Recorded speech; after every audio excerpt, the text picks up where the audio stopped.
Macam Man tu topi dia. Ya apa nak buat tu? Man. Man, astagfirullahalazim. Apa kau? Apa cerita ni? Ya, Ni pasal jiran lagi ke? Aku dah tak boleh lah. Apa yang tak boleh? Mantai aku tinggalkan aku. Man, dah sudah Man. Jangan macam ni Man. Mak bapak kau cari kau. Betul, dia call aku. Takkan pasal perempuan mau kau give up. Jangan give up. Kalau dia tinggalkan kau tak apa, ada banyak lagi. Jangan putus asa dengan rahmat Allah. Allah SWT cakap dalam Al-Quran, la taqnatu min rahmatillah. Jangan putus asa dengan rahmat Allah. Ini kehidupan, takkan kau nak take your own life disebabkan perempuan Man. Dah terjatuh. Man, jodoh banyak lagi. Saya ada banyak lagi orang. La tahzan. Bukan la tahzan tu Man. La tahzan. Jangan sedih Man. Meh. Sudah Man, dah. Jom. Okey. Tolong. Astaghfirullahaladzim. Main lah kau. Oi.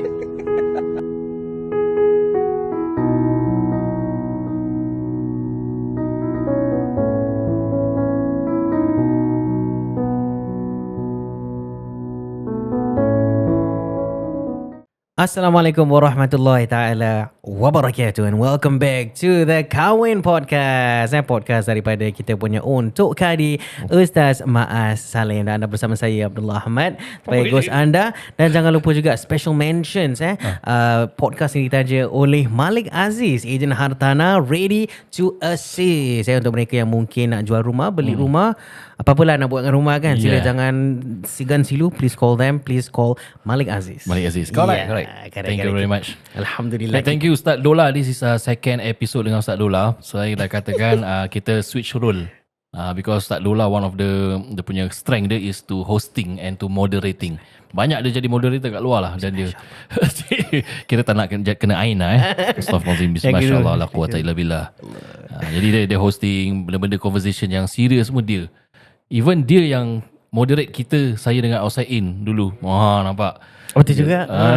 Kita lah jodoh jumpa balik. Laila Majnun. Masya Allah. Itulah kali pertama semoga semua tak jadi Majnun sekarang.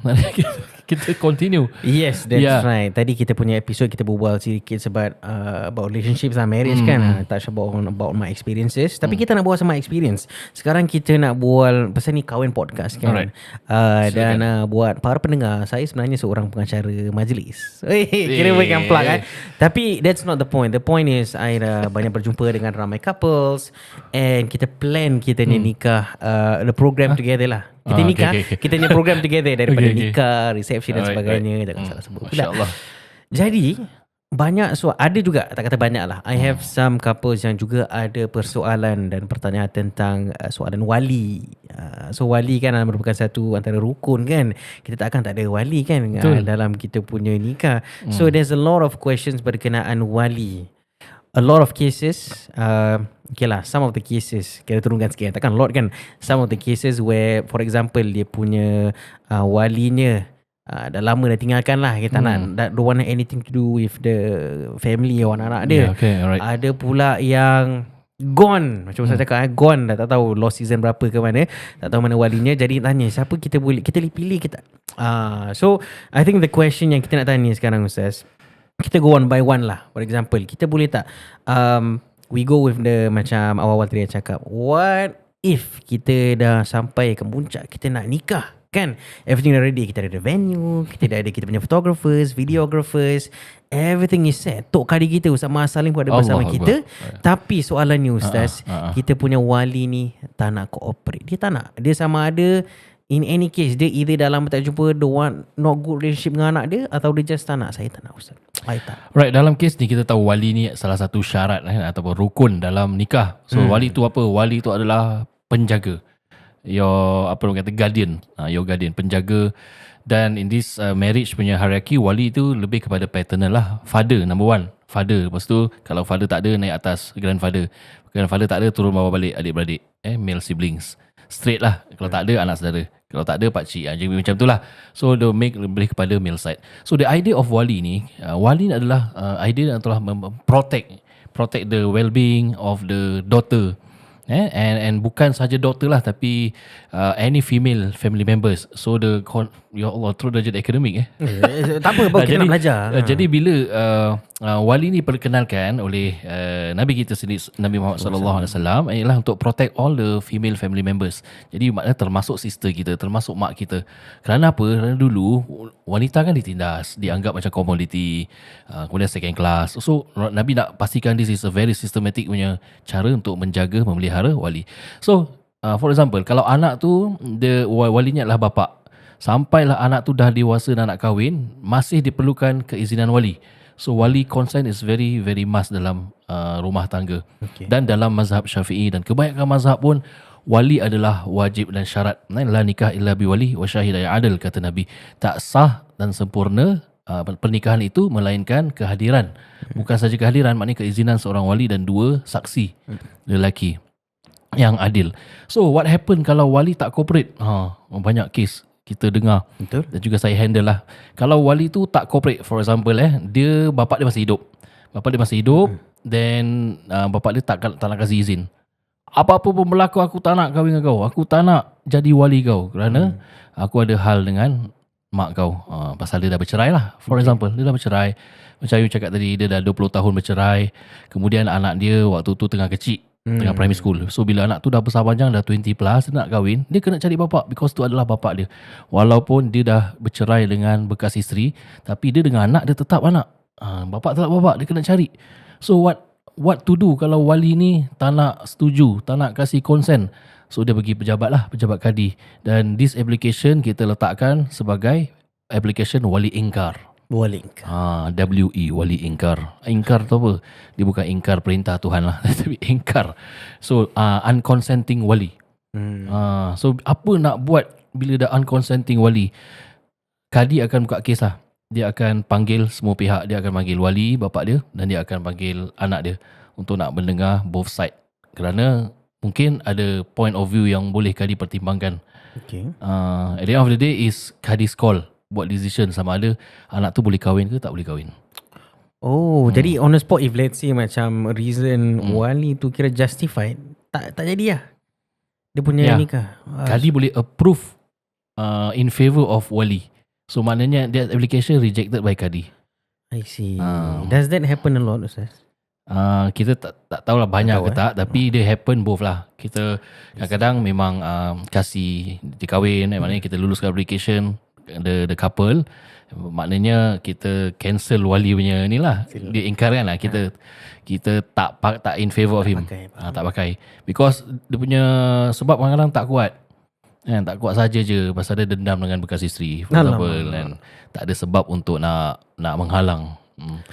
So macam sebab I've heard macam justification daripada anak lah. My circles juga dia kata like, what for? You say wali ni kan orang yang jaga, guardian ni yang kena look out for us. Tapi dia berapa tahun ni tak pernah jaga, dia tak kasih duit, tak kasih apa. Like don't even look out for anak-anak. Is that even considered wali? Alright, very good question. Ini memang kita faham. Setiap orang dia mengalami keadaan yang berbeza. Betul. Kita faham wali sepatutnya buat macam gini, bapa sepatutnya buat macam gini, father figure, protect the child. Tapi throughout kehidupan budak tu, dia tak rasakan yang there is a father. Maybe father dia neglect dia, the whole family. Kita memang acknowledge benda ni berlaku. And kemudian bila dia dah tak ada, dia pun dah tak ada dalam hidup dia, and dibesarkan oleh mak dia. So bila dia nak kahwin, kenapa aku mesti cari dia? Kita kena faham juga from POV of the bride. Yeah, you have the point, valid point. Macam he's not my father. Yalah, father biologically, by blood, tapi in terms of dia punya role tak jalankan. Takkan aku nak tengok see him as a father. Takkan nak susah payah aku nak minta izin dia. Kenapa? What's the point? What's the reason? Okay, so saya ada jawapan lah. I mean, biasanya kita akan nasihatkan anak, okay, whatever happens in the past, maybe bapak tu dah berubah. So dia bukan seorang ayah yang perfect. Dia buat mistake, and dia tak jalankan tanggungjawab. Mungkin dia ada reason kenapa dia neglect dan sebagainya. Kita tahu semua, susah orang mana kita tahu. So sebagai anak, kalau kita dengar one side saja from kita punya mak, for example, itu tak mencerminkan kadang-kadang the reality. Sebab kita kena dengar juga bapak punya point of view. Lagi-lagi kalau cerita tadi dia dah 20 lebih tahun terpisah. So waktu dia kecil, mana dia tahu. So dia tinggal dengan mak je tu. Betul. So mak dia yang feed the stories kan. Lama-lama bapak dia pun tak ada peluang untuk nak jumpa. Dan lagi dia punya custody dia belongs to mak dia 100%. Ataupun shared custody tapi bapak dia tak dapat terus akses kepada anak dia. So ada berlaku kezaliman kat situ. So usually kita try macam ni tau. Kadi ni dia bukan hanya luluskan tapi nak cuba nak reconcile, nak cuba nak satukan balik antara anak dengan bapa yang mungkin dah terpisah jauh. Because saya pernah come across this case di mana dah 20 lebih tahun tak jumpa. Bila kita bawa bapa sebenarnya okey dengan anak. Anak tu yang perception dia dah shaped by negative thoughts about the father. Father dia gitu. Tapi bila kita bawa bapa dia willing to jumpa anak. So bila kadang-kadang saya tengok ni ada peluang lah untuk diorang jumpa balik dalam one session, untuk reconcile, untuk amend balik kan relationship diorang. So kita cakap lah dengan anak ni, sebenarnya saya dah jumpa your father. Sebenarnya dia cakap okay lah, dia macam willing to kasih consent, tapi dia mengharapkan juga supaya you approach dia dengan sebaiknya. Nak tak kalau kita jumpa sama-sama kan. How extensive, masuk campur, tapi how extensive is this macam reconcile ke? Ada juga macam social worker masuk ke apa ke, or is it so far tak ada lah, kita tak panggil outside just outside lain outside in insyaAllah kita panggil. Yes, tapi kira just within antara kadi dengan the family members lah. Kita boleh lah panggil siapa yang rasa relevant dan related untuk nak kita jumpa lah. Tadi pun Ustaz ada cakap macam ada urutan kan, ada father, grandfather. Tapi macam ada families macam for example dia punya bride dia macam lagi mesra dengan adik-beradik. Like maybe the older brother, I just feel come to him, kalau my uncle semua I tak ada good relationship, boleh tak kita jump? Alright. Selagi dia hidup, bapak tu hidup, dia tak boleh suka-suka hati jam lah. Because dalam fake Islam kita, dalam kita punya perundangan pun macam tu. Dia kalau selagi bapak hidup waras and reachable, accessible, so dia tak berpindah wali sesuka hati daripada bapak tu pergi ke datuk, ke pakcik kan. Kadang-kadang kita ada case orang datang application terus bawa uncle. Dia tanya bapak mana? Bapak tak nak, bapak kita tak contact dengan dia. Just gitu je kan. So kita kena probe lagi. Bapak hidup lagi? Kadang kata hidup lagi. Tapi dia dah lama tak tinggal dengan kita, tapi dia wali kan, dia masih lagi jadi wali, so kena carilah. I think in the case where I think kita jump, ini kan kita tengah macam nak try to reconcile kan. What about macam wali yang kira dah hilang terus, kira contohlah ada lari pergi Malaysia ke apa for some reason lah kan, maybe dia ada family sana ke apa ke, tak nak anything to do, dia hilang and kita betul cuba contact, tanya pakcik-makcik tak tahu mana, tanya kawan-kawan tak tahu mana. Then what? Is it just kita okay lah, kita assume the next person lah? Is that how it works? Kalau first kali the couple lah, anak dia semua kena make effort lah untuk cari, untuk locate wali tu kat mana, through social media ke, contact ke. Instagram story please help me find my father. Please siapa jumpa si Dini letak namanya lah. Second, kalau diorang dah buat tu tak boleh juga, of course pejabat kadi akan ada lah dia punya leeway dia. Bukan leeway, maknanya ada cara untuk nak pastikan yang kita dah buat semua benda. Kalau tak dapat, baru dia berpindah. Dia tak pindah pun, dia terus pergi wali hakim. Dia tak pindah ke wali lain kecuali kadi ataupun wali hakim yang akan nikahkan. So dalam di pejabat, dia akan minta dia pasangan buat iklan kat surat khabar selama sebulan. Tapi dia keluar sekali je lah, cuma dia punya duration tu sebulan. So within this advertisement yang tu kira everyday dia kira renew balik. Kira dalam advertisement nampak tak ada kan? Tak ada, dia surat khabar sekali je. Surat khabar sekali. Itu mahal tu kalau hari-hari. Dia macam syarat je, letak sekali, tengok ada orang dia respon tak to that iklan. Not surprising, memang banyak kali juga orang respon. Ada juga. Kalau dia tak baca, orang lain baca. So family members cakap, ni anak kau nak kahwin lah. So kadang-kadang wali datang ke pejabat, terus kasih consent. Then kalau macam in this case, let's say lah tak jumpa within that 1 month, and then Ustaz katakan dia terus jump kepada wali hakim kan. What if tiba-tiba another family macam atuk lah for example, tak boleh, saya next wali, boleh tak? Tak boleh. Tak boleh juga? Tak boleh. Nanti dia tanya, kenapa Ustaz? Saya kan dia wali selepas itu. Dia punya keahlian wali tu jatuh bila dia dah meninggal, ataupun dia punya mental capacity wali tu tak dah hilang lah. For example dia gila, dah sakit lah, medically proven yang dia sakit. For example wali tu kat hospital, so bila Kadi visit, kita berbual-bual dengan dia pun dah tak ingat banyak, ada dementia, dah tak ingat, dah tak kenal anak. So in that case, walaupun bapak dia hidup, wali dia berpindah kepada the next person. Kalau gitu berpindah kepada wali lain, dia tak terus wali hakim, dia pindah kepada datuk ke, datuk dah meninggal lah, pergi dekat abang, pakcik dan sebagainya lah. Very technical Yalah, tapi technically penting juga sebab in a lot of cases I ada banyak in my a few times buat pengacara majlis, kadang bila kita berbual, very different family dynamics. For example, I ada one couple, alhamdulillah all my couples are nice, their families pun alhamdulillah, walaupun ada yang parents berpisah ke apa, but they are on the day itself, diorang behave alhamdulillah. Macam one example, I have a couple, the bride, dia ada biological mom, and then bila kecil she was given away for adoption lah because the mom couldn't take care of her, so dia ada adopted parents, and then pula down the line adopted parents separated, and then these adopted parents yang dah separate, they remarried. So on the wedding day there were 3 moms and 2 dads. Just on the bright Meriah, side. Meriah, masya-Allah. And on the day itself everyone was happy alhamdulillah because they are there for anak dia lah. And then another one pula, I ingat this was I think my first or second year tengah mengacara. I remember distinctly, dia dekat Farrer Hotel I think. Pasal terkejut sebab the mom and dad separated. I forgot ni bride ke groom punya. But then the mom remarried with another guy, and then diorang ambil gambar together, both dads and the mom. Dia macam, oh boleh.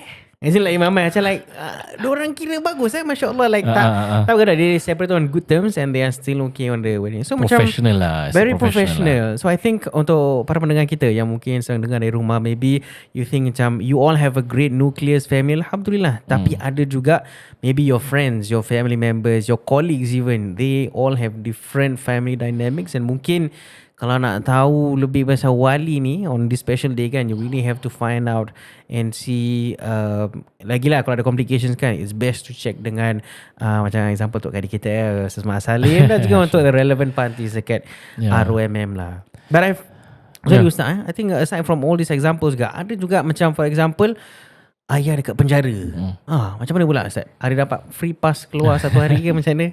How does that go? Kat penjara so far saya tak berapa susah sangat. Dia tak susah macam wali ingkar ni, yang tak konsen, tak kasih kerjasama. So far saya dalam banyak-banyak dekat penjara, kebanyakannya memang konsen, and diorang pun dah touch base dengan bapak dia ataupun wali lah, abang ke kat dalam kan. So nanti dia punya bride akan cakap, nanti saya nak kahwin tau, nanti boleh jadi wali tapi you tak boleh keluar kan. So you kena kasih consent lah, so Kadi will visit you. So dorang dah tahulah. Kebanyakan yang dia wali yang dalam penjara tu dah tahu yang dia expect kita datang. Kita just ambil consent declaration from prison, and then dia authorize Kadi untuk nikahkan. I see. Dia wakilkan Kadi untuk nikahkan. Jadi dia tak payah datang lah. Wali dia, nama masih dia because dia as wali, status as wali. Tapi dia berwakil kepada Kadi tu untuk Kadi nikahkan. InsyaAllah kira dalam penjara lagi less issue dari wali nikah. I think kalau boleh, pasti kita, this is a very technical part. Mungkin another aspect I nak put you on the spot. Boleh tak Ustaz? There are some yang for example, some of these couples yang mungkin dah lama, they see no need, ni buat apa ada ayah, nama Jaya tapi actually tak buat kerjanya. What do you see to them? How do you reconcile? Macam mana kita nak tekankan kepentingannya ayah and taking care of this relationship of a family, walaupun mereka contohlah rasa dia diabaikan, mungkin they were neglected for so long. I have no reason to bring you back into my life. You in my life, more drama. So better you drama. What do you say to these people? Macam Man tu topi dia. Yang apa nak buat tu? Man. Man, astagfirullahalazim. Apa kau? Apa cerita ni? Ya, Ni pasal jiran lagi ke? Aku dah tak boleh lah. Apa yang tak boleh? Mantai aku tinggalkan aku. Man, dah sudah Man. Jangan macam ni Man. Mak bapak kau cari kau. Betul, dia call aku. Takkan pasal perempuan mau kau give up. Jangan give up. Kalau dia tinggalkan kau tak apa, ada banyak lagi. Jangan putus asa dengan rahmat Allah. Allah SWT cakap dalam Al-Quran, la taqnatu min rahmatillah, jangan putus asa dengan rahmat Allah. Ini kehidupan, takkan kau nak nak take your own life disebabkan perempuan man. Nak terjatuh. Man, jodoh banyak lagi. Saya ada banyak lagi orang. La tahzan. Bukan la tahzan tu man. La tahzan, jangan sedih man. Meh. Sudah man. Dah. Jom. Okey. Tolong. Astaghfirullahaladzim. Main lah kau. Oi.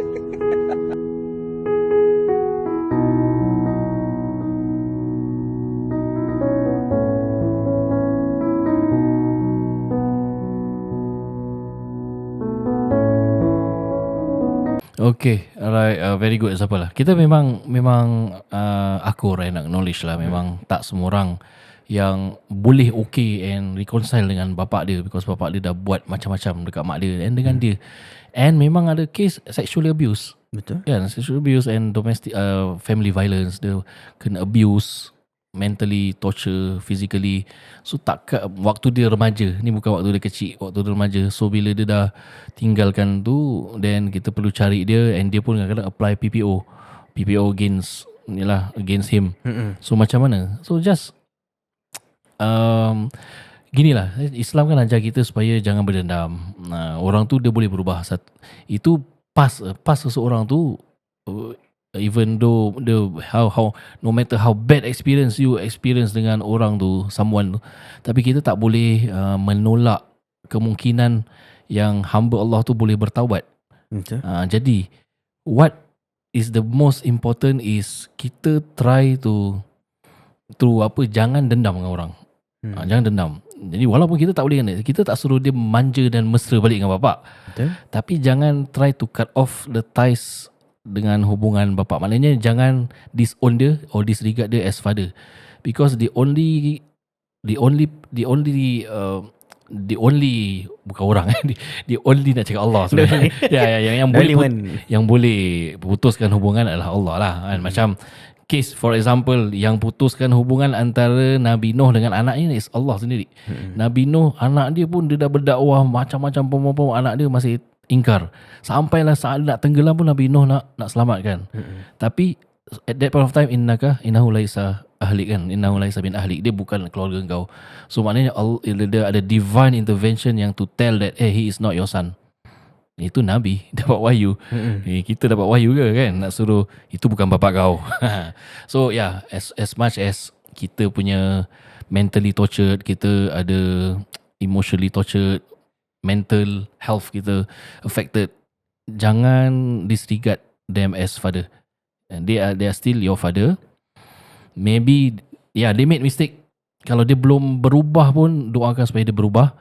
Dan ni you nak berumah tangga ni, you kena mengalah. Mudah-mudahan dengan you mengalah ni ada kebaikan dalam rumah tangga you. Maknanya you mengalah untuk mendapatkan konsen dan restu daripadanya.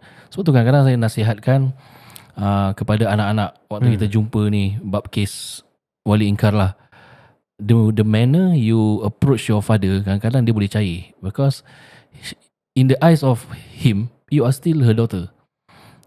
Dia akan cair juga kalau you approach dengan cara yang baik, minta restu. First kali kita kena acknowledge, okay, as a father, thank you, ini, okay. And then kemudian ni saya sekarang ni nak kahwin ni, nak minta restu. So kalau cakap baik-baik, insya-Allah boleh. Kebanyakan saya jumpa wali, diorang willing tu kasih consent, tapi masalahnya number one, approach from the daughter. Secondly, dia sebenarnya dengki dan dendam dengan mak dia, ex-wife lah, bukan dengan anak. So anak ni tersalah faham. Dia perception ni salah faham. So you kena jumpa. So that's why bila saya nak kembalikan kepada satu kes tu, yang saya alhamdulillah dengan izin Allah dapat satukan balik antara anak dengan daughter, anak dengan bapa. Dah 20 lebih tahun tak jumpa. Diorang jumpa very awkward lah, krik-krik. Tapi bila diorang berbual, very adult lah. Macam bapa dia cakap, it's not that I don't want to see you. Nanti si daughter tu cakap, but you didn't see me what? After the separation, you didn't come to me, you didn't see me. Saya macam jadi orang tengah saya dengar je. Lepas tu si bapa cakap, not that I don't want to see you, but your mother didn't allow me to go. I sneak, you know when you are childcare, lama cerita. When you childcare, I sneak, I tengok you, tapi I tak dapat touch you. Very touching that session lah.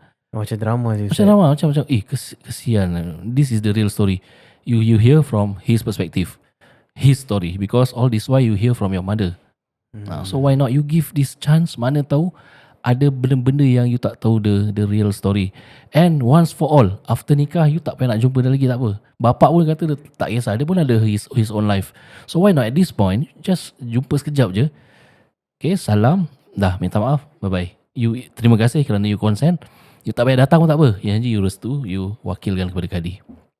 Maybe itu the least nasihat saya boleh berikan lah. Sebab saya tak suka macam nampak orang bergaduh lah. Tapi kalau let's say tak boleh terus tak boleh terus, kita pun kena respect lah decision. Because kita tak go through apa yang wanita atau anak tu go through. Kita kena faham lah.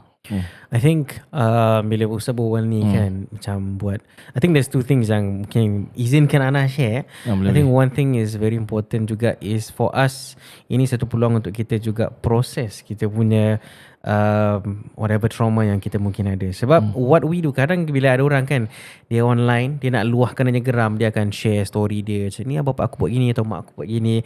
So they share and then diorang dapat validation dari orang. Tapi you are just reliving your pain. You are reliving the things that happen. You ingat balik apa dia buat, you ingat the hurt that you felt, you ingat dia punya emosi, but you don't process it together. And mungkin ada perbezaannya sikit ya, mungkin I bukan pakar lah kan, but it's important that you also take that step to also process your emotions, because kalau tak, these emotions tak akan ke mana, dia akan dalam kita punya badan, and it may also evolve to something else bila down the line, bila kita sendiri dah rumah tangga teruskan, atau maybe kita dah ada anak dan sebagainya, it could manifest in many different ways. That's the first thing lah. I rasa paling penting is to maybe take the opportunity. I tak paksa lah kan, at the end of the day semua orang went through different things, and it's easy for us to say but harder for them to go through. Yang kedua pula is, ini pasal kita buat kawan podcast kan, kita buat pasal partner semua. I think as a partner to your spouse yang sedang mengalami, boleh, especially grooms lah I think lah, because yang wali nikah kan, your daughter kan, it's important for us to also be tempat yang kita boleh support orang, be their comfort. And also at the same time kita tak boleh nak, macam Ustaz kata kan, sometimes kita dengar narrative tu je, habis kita pasal kita partner, yelah kan your father ini. It's important that you also have to be objective. You also have to saling kita support kita punya partner. Kita pun kena dengar all sides. And sometimes kita boleh jadi the agent yang buat dia buka hati untuk reconcile once again. I think itu Masya Allah, I think dia punya pahala tu kalau untuk satukan balik anak dengan bapaknya, Masya Allah. I think nanti you dah boleh jadi kadi sila masuk. Salam. Kadi di LMM apply kalau ada opening boleh apply. Astagfirullah. Tapi jelas Masya Allah, thank you so much Ustaz. I think with regards to wali ni, kita ada a bit more of an understanding, better understanding of this very. Nanti saya nak share lagi. Boleh tambah lagi. Nak kena disclaimer lah. Tadi ni asyik pro wali je kan. Saya pun kena juga asyik pro wali, pro bapak. Yalah, kena faham, saya pun bapak. Saya kan bapak, jadi kita kena faham betul. From the perspective of bapak, man. Tapi ada juga macam kita kata bapak tak betul, wali tak betul. So ini nasihatkan kepada bapak juga. Kadang-kadang bapak memang dia misuse this power. Dia lihat wali as a power kan, as a authority to control. To control, okay, kau mesti jumpa aku punya. Ada case yang di mana dia bercerai, anak dia masih kecil, cakap okay, korang semua tak ni kan, tak okey dengan aku kan, buat jahat dengan aku kan. Nanti satu hari korang cari aku, bila korang nak kahwin korang akan cari aku. Yang betul dia cari bapak dia. So bapak dia main kad lah, kalau korang nak gini, kalau korang nak kahwin main kad, campak kat transactional again. Kalau korang nak kahwin, bayar bapak 5,000. Ada tak?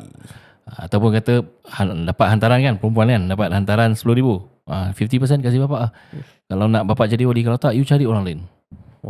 So ada juga. So macam gini kita nasihatkan kepada bapak.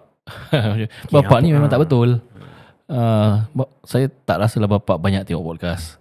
Tapi kalau ada kan, kalau ada silakan. Silakan fikirlah. Ini amanah. Wali ni satu amanah yang di mana sebenarnya dalam Al-Quran pun melarang seorang wali tu untuk tidak mengizinkan anaknya bernikah.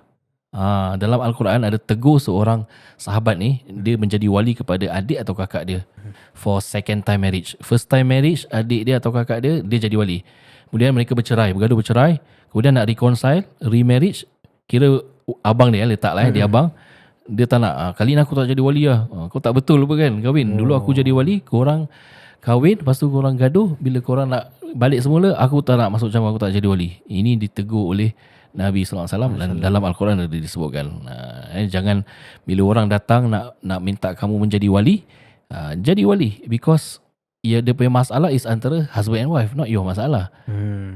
Macam kan, your role is to support the one under you, under your custodianship lah. So ni pun tak kena balance. Maknanya ni adalah satu amanah. Alhamdulillah saya pun kadang-kadang berjaya juga nasihat wali yang asalnya ingkar. Bila saya cakap pasal ni, cakap pasal Quran kan, terus so okey kita takut wali ingkar, wali taat. Sekarang jadi wali WT, wali taat. Sebenarnya tak boleh ingkar tanpa sebab kan. Kalau you hanya nak tunjuk power, nak control, nak tunjuk yang you lebih hebat daripada bekas isteri semua, jangan. Ini salah, Islam salah. So just kasih je. Okey, kasih.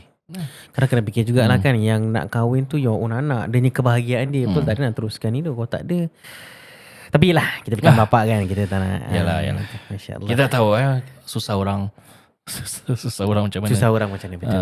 Masya Allah. Ada any add-ons ke last minute? Ini macam kata-kata terakhir berkenaan wali yang mungkin every couple needs to know, something yang mungkin terlepas pandang tentang wali, ada tak? Tadi pasal hilang, pasal ingkar, penjara semua ada. Adalah kita dah cover sikit-sikit. Kalau wali paksa tu dah lain tu tak ada. Dalam Islam, dalam Singapore, Islam pun tak ada wali. Nobody can force you to get married. Cannot. And nobody can force you not to get married also. Because dalam sistem Islam dia ada mahkamah. Kalau di Malaysia, dia mahkamah syariah atau pejabat kadi. Di Singapore pun yang ada authority is kadi lah. Boleh override wali.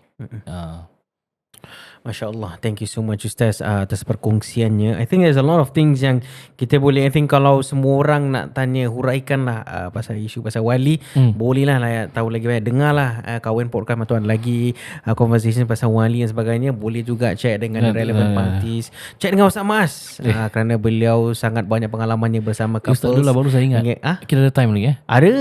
Kita boleh saya tambahkan time pasal you kan service provider kan. Ya, saya. Orang-orang engage you, contohnya UMC bersaya engage you this week. Betul. Right? Lagi 3 hari nak hosting. Pernah tak berlaku tiba-tiba kena cancel because of wali issue? I tak pernah dia tak pernah spesifik sebut lah. Pernah I think 1 or 2 yang cancel sebab tak kesampaian. I never ask why. Tapi ada jugalah I say lah, let me know if there's any support I can give you ke apa. Walaupun lah kita cuma MC, but I think pasal a lot of them yang message are the grooms kan. We understand sometimes it's a very difficult time. Just let me know. Korang tanya lah kalau nak kena bayar balik ke. Nak bayar lah. Ni dia punya reality lah in terms of preparation. Kalau pasangan rasa ada wali issue, dia tak boleh nak expect date perkahwinan tu akan berlangsung. Correct. Lagi-lagi kalau very near. For example, dia apply, dia nak kahwin in 1 month's time. Sekali ada isu wali. Sebab wali ingkar ni, dia punya isu dia can drag to 3 months lah. 3 to or longer. Dia ada macam, kalau wali tu tak puas, dia boleh appeal. So kadang-kadang tak sempat pun nak sampai pada date pernikahan dia. So nak kena plan. Kalau dia ada masalah wali, dia nak kena upfront dengan service provider. Betul. I may delay. So macam mana dia punya arrangement kan, boleh dapat cancellation fee ke dan sebagainya, boleh dapat refund balik ke, atau you boleh reschedule balik. So this is matter yang ramai orang tak perasan lah. This is technical lah tapi relevant lah. Ramai orang nak tahu info ni. Bila dia dah apply, sekali ada wali issue, kadang-kadang boleh drag 3-4 bulan. Itu yang sampai kena tangguh pernikahan je. Ramai orang marah ni. Betul. Tak bilang. Betul. I think now podcast ni. Betul juga. Okay. Bila Ustaz cakap ni kan, baru dia macam refresh my memory. I had one couple, kita dengar lah. Ini bukan berkenaan sama ada wali ingkar ke tak. Ni sama ada dia wali ke tak. Because dia layak ke tak? Bukan. Habis? Sama ada dia wali ke tak. So ini very specific punya case lah, whereby ni the groom bride so it's a bride's father like, yelah wali apa yang aku astagfirullah dah penat dah malam kan. Tapi apa nama dia, bila the bride's father dia baru pass away shortly before dia nikah. So maybe like 1-2 months before.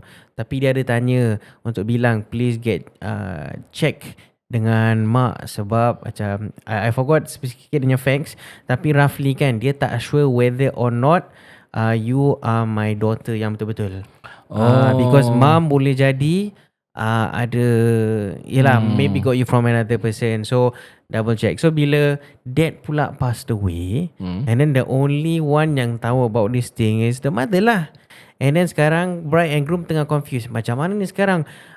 Dad tahu about this thing and mom tahu, tapi kalau bring up kepada mom, mom akan bising, mom akan just get emotional.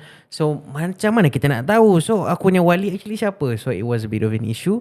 Tapi Ana tolak kat RMM lah, cakap you better check dengan dia orang, get every relevant party. Sebab even dia punya siblings dah start macam kita tak nak masuk campur. That was a very key thing that I think even for our viewers untuk para pendengar, I think this is something that is not common but actually boleh cause a lot of stress lah katakan. Even for the groom, dia macam I don't know what to do. You tell me what to do. So Ustaz, dengar these facts, ada tak? Does it fall under any category ke? Ni dah bukan wali nikah, tapi ni dah dia ada. Dia memang normal application. Every normal application kita interview, kita akan verify the wali eligibility lah. Whether wali sah ke tak sah. Dekat situ yang kita perlukan apa orang kata tu, pengakuan. Pengakuan yang jujur. Sebab tu dia kena sumpah, declaration. Saya bersumpah semua yang saya cakap ni adalah benar. Sebab ni melibatkan hukum kan. Jadi kalau mak dia ada tahu the real story kan, itu bukan anak dia, dia nak kena bilang time tu. Dan banyak alhamdulillah lah mereka upfront. Dan kita insyaAllah akan sedaya upaya menjaga rahsia ni. Even kadang-kadang diorang suruh rahsiakan daripada anak tu susah. Faham. Jangan bilang anak saya Macam mana nak bilang? Macam mana nak? Dia bukan anak sah, dia sebenarnya anak angkat. Itu pun macam dah pening. Because kalau anak tak sah, maknanya wali hakim tu, maknanya ada spesifik kadi je yang boleh jalankan. Jadi kalau dia tahu kenapa pernikahan aku wali hakim kan, apa suspek. So kita akan sepuluhnya nasihatkan mak bapak, bilang sendiri lah please. Bilang, because you choose to hold delay sampai waktu interview. Lepas tu takkan nak letak burden dekat pejabat pula kan. Kita pula kena simpankan rahsia. Kita sebolehnya boleh insyaAllah. Tapi anak-anak sekarang dah pandai. Diorang pandai cari. Diorang suspek lah. Macam sijil, for example lah, sijil lahir disembunyikan, tak pernah dikongsikan. Oh, okay. Tak pernah tercari ibu, where's my birth document? Set of birth. Set of birth, ya Allah. Dah malam Ustaz. Right. Astagfirullah. Ustaz, Yes. kita sebenarnya ada satu soalan daripada IG. Okay. Penat nak Tak ngantuk okay, boleh. Alright. Memang mata sepet. Isteri saya suka. Astagfirullah. Kita menjawab lah menjawab kita soalan daripada seorang follower IG di Kawan Podcast. Prefer to stay anonymous lah. Of course lah, kita tak bilang nama. How do we forgive our partner after what they have done, which is liar and judi? Maknanya main judi. Yalah, judi berbohong kan. How to forgive our partner lah. Krik. How to forgive macam mana nak maafkan orang-orang gini? I think dia it's a big issue sebab macam as partners kan, because obviously maybe lagi-lagi kalau dia gunakan duit that is shared, maybe shared account ke apa, you judi that mana. I've heard of, ada pernah juga kawan-kawan yang kenalan mereka yang diorang tak ada kerja, then like whatever savings yang ada, diorang judi so they can survive for the next month. Dan pernah dengar juga. But for entah nak maafkan I think at the end of the day dia balik kepada each person. Betul tak? But the more important question is nak buat apa lepas tu. Because the action plan is, if you dah found out okay dia judi, sekarang nak buat apa, there needs to be an action plan. And for me, whether you forgive, I mean obviously at the end of the day pun kita harap dia akan berubah. You nak maafkan, up to you. You can withhold pun, that's up to you. But you have to know as a unit, macam Ustaz katakan, we are a company. We work together as a partner. So we have to know sekarang, is this problem gonna continue? And if you are struggling with it, you need to let me know. And then kita boleh come up with a plan. Get people involved. Because kadang ada kawan-kawan juga yang social worker, dia cakap, okay sekarang apa matlamatnya? What's your objective? What do you want to gain from this? And then you have to make sure that your partner also commits to this plan lah. Because if let's say macam you marah and then okay, I sorry. And then nanti buat lagi. And then sorry. So dia punya cycle sama tau. Dia macam A back to B, A back to B. But there is no follow up from there. There's nothing new that you try. So you have to come up. There needs to be a resolution. There needs to come up with something to do yang akan berubah. Whether or not you maafkan after that, let's say dia dah after 1 year, 2 years, alhamdulillah lepaskan. Then the result is already the apology lah for you. And I mean at the end of the day, kalau you nak hold it over in your head, macam you ingat tak dulu you gini, then I mean janganlah sampai gitu kan. But for me, the apology aside is balik kepada individual.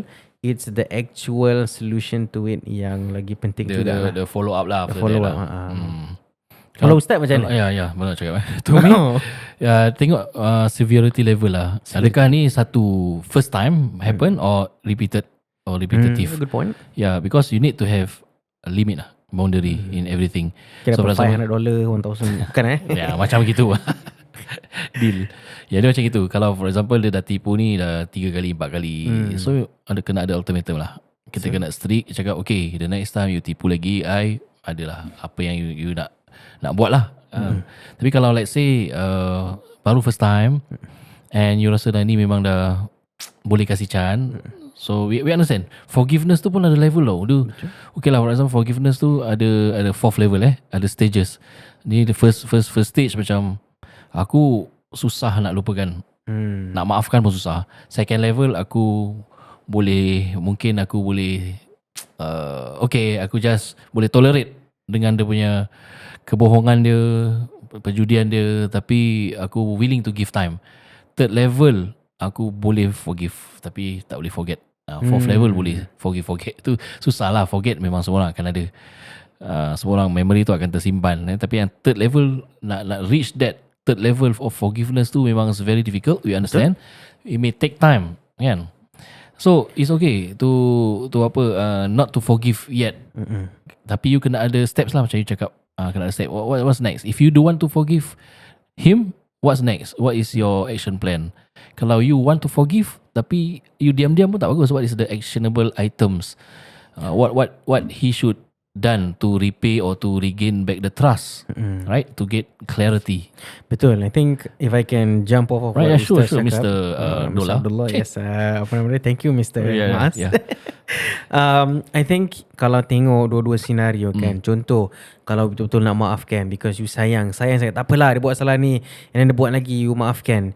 That shows your prinsip you tau, kira you sanggup maafkan. And then after that kan, that sets a precedent. Untuk I lah, I rasa that sets a precedent sebab you boleh biarkan dia pijak on your values. If benda ni benda yang haram, yalah judi haram lah kan, but if outside of that any other things that is a detriment to you or to the family, and then you masih allow benda tu jadi, then you are just allowing that person to step on you and step on the values that you have in your household. Good point. And from another perspective, kalau you tak kalau you tak ada ultimatum, you have to understand that benda yang ada darar ni, ada keburukan ni, dia akan terus. So you sometimes, if let's say lagi kalau you ada anak-anak or you have parents staying with you, you are not just going to feel it alone. Other people will feel it. Dia akan snowball this effect kalau you tak have an ultimatum. Because sometimes the ultimatum is the thing yang buat, alamak betul lah, kalau aku tak stop dia akan tinggalkan aku. So these are the things that sometimes you have to be realistic. You cannot stay because of love or because like love ni buat apa kalau kita tak act on that love, betul tak? So itu je lah, macam a bit of an add-on sikit. Wow. So at the end of the day, you have to forgive. Take time. Yes. You can forgive, tapi what's next? You cannot forgive. Yeah, but jangan harm that person lah. You have choice at the end of the day. At the end of the day semua boleh berubah lah. Yeah. Tapi at the end of the day pun orang boleh degil juga. So macam mana? Berbalik lah kepada situation masing-masing. Tak ada jawapan. Astagfirullah. All the best lah. Aduh. All the best. Okay. Alhamdulillah.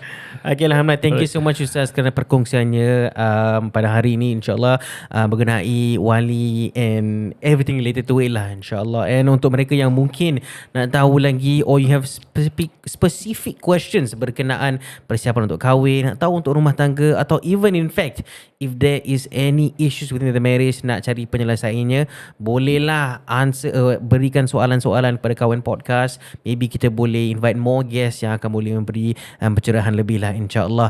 Dan juga episod ini ditaja oleh Malik Aziz, ready to assist. Ejen hartanah pilihan anda, bolehlah contact dia for any agent or property housing or property needs, insyaAllah.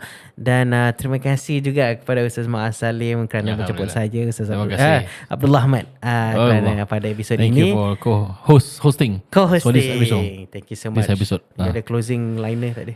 Tak ada, silakan. Itu je. Okay, itu saja. Wassalamualaikum. Thank you. Okay, Alright, see you. bye-bye, see you. Bye. Macam Man tu topi dia. Yang apa nak buat tu? Man. Man, astagfirullahalazim. Apa kau?